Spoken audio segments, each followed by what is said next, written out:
Hello friends, my name is Matti McLean. I am a Canadian in Eurovision, and today I am ranking the Canadian provincial flags. Not because it's important, or because in any way I need to, but because I think it's different, and because why not? I rank lots of random things, so I need to rank more random things, and in order to do that I need to find more random things to rank. So, what I'm going to do is I'm going to go province by province, territory by territory, and rank them in. See where they are, based purely on aesthetics. So how well does this balance, how well does it translate, how well does it get across the message of the province, how well does it look visually, and also just whatever else I want to go by. So, first one we have here is Newfoundland and Labrador, and theirs is pretty spot on. I like the asymmetrical balance.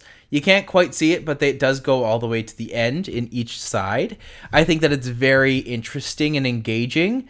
I don't know the story behind it, but I want to. And that's a good sign for a flag. That's what you want from a flag. You want it to be different. You want it to pull you in. Newfoundland and Labrador is a very interesting place, so it would make sense that they would have an interesting flag. I'm kind of annoyed that it's so much better than ours, but I'll get to that one eventually because, you know, there's only so many provinces and territories. This video is not going to last very long. So, right at the top, Newfoundland Labrador, I think, is probably the cleanest and most interesting flag. Now, do I go... You know, I'm just going to go in the order that they are presented here. Quebec. Quebec also has a very solid flag. I like its balance. I like its simplicity. I think that it's a little restricted in only having the two colors with the fleur-de-lises. I do like it. I don't love it. I am going to say that. But I think it's very solid. It's very well done. They have mapped this out in an interesting way, in a visually appealing way. And if you saw this flapping in the wind, you'd be like, oh yeah, look at that. That's a flag. So, you know, for what it is, it's fine. I do think that it could benefit from having either another color, because right now being blue and white, that's something I normally associate with Scotland, which totally isn't the fault of Quebec. But overall, I do think that it does lack a little bit of punch, which could be emphasized with adding an extra color or an extra splash of something interesting and engaging. Alberta is this one right here with the mountains, with the cross. So an England cross over some mountains with the hills, and then the lake, and then plains, obviously. So overall, a very emblematic flag, an iconic flag in the sense that the picture is represented straight in the middle. So that's very icon status. Is it a good flag? Well, it's not a bad flag. It's certainly interesting. It's certainly engaging. It is what it is. I would say Alberta is a solid B. I think that it's interesting, it holds its own shape, it's recognizable from a distance, which I think is a big part of readability in a flag, although you will lose the details in the middle here. So, is it the most impressive flag? No. Is it the most iconic flag? No, but good use of color, good use of iconography and keeping it in the middle and keeping it semi-simple. But overall, for a flag, it is a bit too complicated for it to really stand out or be readable from a distance, which is important with a flag. And speaking of busy, this is British Columbia's flag. So we have the royal crest up here for the United Kingdom with the crown on there, and then the giant sun with the wavy water. So is it readable from a distance? Yes. Does it pack a lot of color? Yes.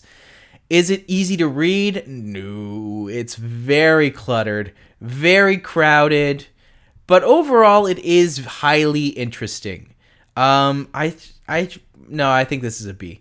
I think it's very interesting and engaging. The way that they've set it up is very, it works. And it's kind of the long and the short of it.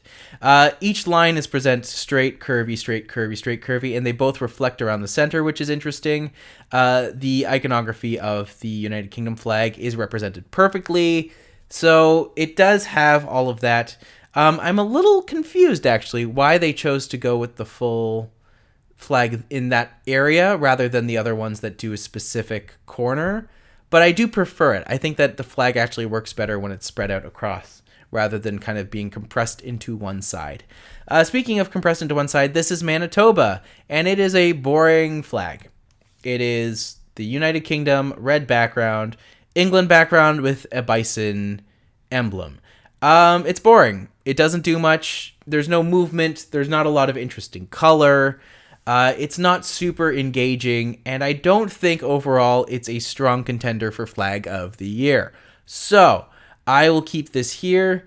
Is it better than the Ontario flag, which is pretty much the exact same? The only difference is that we have the England flag with the 3 maple leaves on the bottom. The answer is, looking at them both side by side, I think Ontario does have a little bit of an edge, just because the colors that they use, the colors that we use in the emblem, are a little bit, they pop a little more. They're a bit more iconic. They're a bit more readable from a distance. I'm also completely biased because I am from Ontario, but at the same time, I do recognize that this flag is not good, but it is slightly more readable than the bison, so I think that gives it the slight edge, but nothing else is as bad as those flags. These, I think, are the worst flags in terms of this. Next up, we have New Brunswick, which is super interesting. I love the long lion. I've always loved that style of lion. It's kind of present throughout a lot of different English Commonwealth areas, common territories. The ship is really well done. It's very pretty. It's very iconic. It's very engaging. It is cluttered. So because it's cluttered, I think that it kind of is held back. But overall, you get a sense of what this is from a distance. It's very strong. The patterning's nice, and it's well designed and well thought out. So I will give that an easy B, and we can go from there. Next up, we have, I believe, Nova Scotia. Yeah, Nova Scotia, Scotland, the Blue X. Yeah. Like it. It's very solid, very readable, very crisp. It gets the idea across if you know the iconography of the lion. If you get the idea of the style of that royal family influence, I think that this holds up very, very well. I would consider this a soft A underneath Quebec, just because, again, readable from a distance, very different, good use of color, and overall just a very interesting and a very peaceful flag. In terms of the other flag, I think is probably the strongest. I think it has to go to Nunavut. The way that they have the Inukshuk in the middle, the way they have that representation is great. I love the use of color. You can't really see it over here, but there is a blue star on the Nunavut flag, which I think works really well, just to balance out the side, give it a little bit of asymmetry, which is cool. Nothing about this is even, which makes it feel very natural, but it's all very deliberately placed, which makes it feel very strategic. So it's a well-done flag, and I give it kudos, and I think that it's very, very interesting, and they do a good job with it. Next up, we have Northwest Territories. Overall, what you can't see here, it is lined with blue on either side. It does work as a flag. It's balanced, it's interesting, it's engaging, a bit cluttered, but overall, you get the sense of what they're trying to do here. You get the sense of what their interest is, and I think it's a strong B. I would say just above Alberta because it is a little bit easier to read. Alberta is very small and compressed. This at least has some room for each of the elements to have their own place, to have their own stamp, to have their own interest and engagement. So I will consider that there pretty easily. Prince Edward Island is simple. Again, the long line, which I do enjoy. It's much cleaner than in the New Brunswick flag, which I think is fine. I do have to say that it is a little boring. As a flag, is it readable? Yes, but it does have a couple of problems. It has this weird border, strippered red, white around the edge, which I'm not crazy about, but I do enjoy the overall package, the presentation. I think it works on a few levels, but I don't know if I'm not crazy for it. I will put it that way. Saskatchewan, it's fine. It's a little plain. I've never liked the 3 haystacks, which you can't really see on this little emblem over here, but it is just a little emblem with the lion on top. And then it's just a long flat line with a green top and a white yellow bottom. The yellow is obviously designed to represent the wheat and the growing of the prairies. If it's not, then it should be. And it has the single flower, which is pretty, but overall, it does lack a bit of impact. But it's distinct, so I think in terms of how it's laid out, I would put this in head of PEI, but not by much. Like, they're very, very similar. They're very, very... They have a lot of the same issues in both of these patterns. And I'm going to kind of repeat that with Yukon. Yukon at least has a little bit more to offer. I like the dog on top. I love the wildflowers.